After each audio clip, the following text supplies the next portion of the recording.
قال الشاعر المقنع الكندي: يعاتبني في الدين قومي، وإنما ديوني في أشياء تكسبهم حمدا. ألم ير قومي كيف أوسر مرة وأعسر حتى تبلغ العسرة الجهدا؟ فما زادني الإقتار منهم تقربا، ولا زادني فضل الغنى منهم بعدا. أسد به ما قد أخلوا وضيعوا ثغور حقوق ما أطاقوا لها سدا. وإن الذي بيني وبين بني أبي وبين بني عمي لمختلف جدا.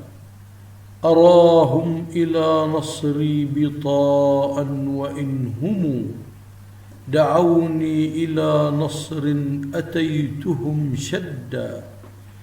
فإن أكلوا لحمي وفرت لحومهم، وإن هدموا مجدي بنيت لهم مجدا.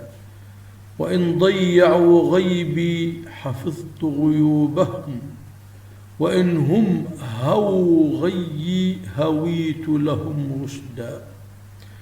وإن زجروا طيرا بنحس تمر بي زجرت لهم طيرا تمر بهم سعدا.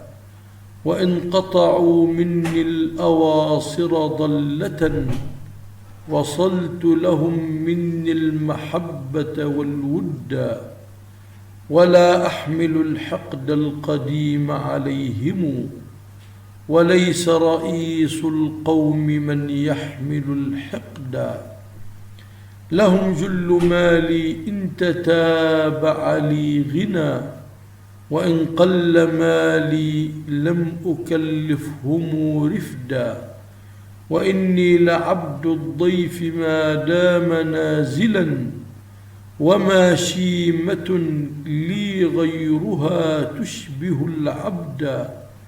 بفضل وأحلام وجود وسؤدد، وقومي ربيع في الزمان إذا شدا.